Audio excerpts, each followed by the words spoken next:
Hello दोस्तों, मंगल लक्ष्मी के आज के एपिसोड में आपने देखा कि एपिसोड की शुरुआत में आदित्य मंगल से पूछता है कि क्या वह यहाँ क्या कर रही है, कि उसने आरव को छिपा रखा है और वह नहीं चाहता कि ईशाना जेल से बाहर आए। मंगल आदित्य से कहती है कि उसे पता नहीं क्या चल रहा है। मंगल आदित्य से कहती है कि उसे बस इतना पता है कि आरव कहीं छुपा हुआ है और वह उसे ढूंढकर वापस लाएगी। मंगल आदित्य को चुनौती देती है कि अगर वह रोक सकता है तो रोक कर दिखाए। आदित्य उससे बहस करने के लिए रेडी हो जाता है। आदित्य चाय ब्रेक की घोषणा सुन लेता है। वह कहता है कि आज पहला स्वाद के लिए एक इम्पोर्टेंट दिन है और मंगल और जयराज को वहाँ से जाने के लिए कहता है।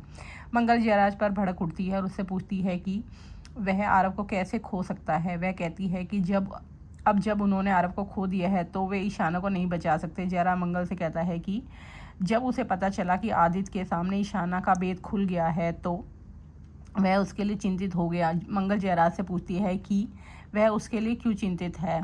जयराज मंगल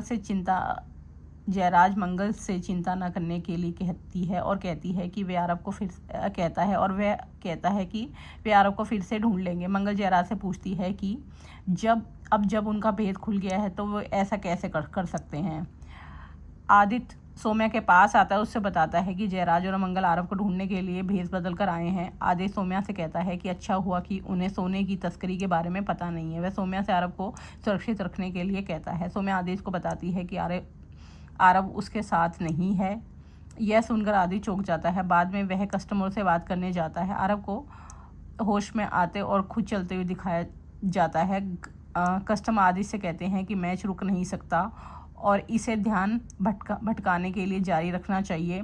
आदित्य मंगल और जयराज के पास आता है और वह मंगल से कहता है कि पहला स्वाद उसका भी और जयराज से कहता है कि वह भी नहीं चाहता कि पहला स्वाद को नुकसान हो। आदित्य कहता है कि उन्हें मैच में भाग लेना चाहिए, नहीं तो उन्हें इसे रोकना पड़ेगा। मंगल और जयराज आदित्य की बात मान लेते हैं। बाद में मंगल और जयराज सोचते हैं कि अब वे मैच के दौरान आरव को ढूंढ सकते हैं। जयराज मान जाता है।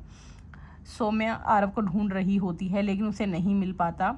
गायत्री और कुसुम पहला स्वाद प्रीमियम लीग देखने आते हैं और मंगल को जयराज के साथ क्रिकेट खेलते देख हैरान रह जाती है। बाद में मैच में रणनीति टाइम आउट होता है। मंगल कुसुम और गायत्री के पास आती है। कुसुम मंगल को बताती है कि उसने ईशाना को यह कहकर दिलासा दिया था कि मंगल से जेल से छुड़ाने के लिए हर संभव कोशिश करी है, लेकिन इसके बजाय वह यहाँ क्रिकेट खेल रही है। मंगल कुसुम और गायत्री से कहती है कि वह ईशाना के लिए मैच खेल रही है।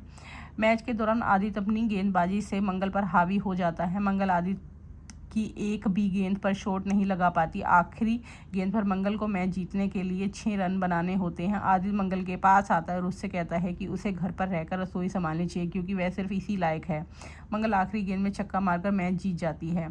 मैन ऑफ द मैच का पुरस्कार मंगल को मिलता है। बाद में मंगल पुरस्कार जीतने का श्रेय जयराज को देती है और ट्रॉफी उसे दे देती है। फिर मंगल सबको पहला स्वाद से लाए गए ड्रिंक प्रोडक्ट का आनंद लेने के लिए कहती है। मैन ऑफ द मैच का पुरस्कार मंगल को मिलता है। बाद में मंगल पुरस्कार जीतने का श्रेय सभी लोग ड्रिंक पीते हैं। मंगल और जयराज दूर से यह सब देखते हैं। सोम्या आदित्य के पास आती है, वह भी ड्रिंक पीती है। सोम्या बाद में आदित्य को बताती है कि उसे आरव नहीं मिला। आदित्य बेहोश हो जाता है और जल्द ही ड्रिंक पीने वाले सभी लोग भी बेहोश हो जाते हैं। पता चलता है कि मंगल ने ड्रिंक में कुछ मिला दिया था ताकि सभी बेहोश हो जाएं और सोने की तस्करी रोकी जा सके। जयराज मंगल की योजना की प्रशंसा करता है। मंगल कहती है कि सोना उनके देश का है और इसकी तस्करी नहीं होनी चाहिए। अब आगे का एपिसोड जानने के लिए हमारे चैनल को लाइक और सब्सक्राइब कीजिए।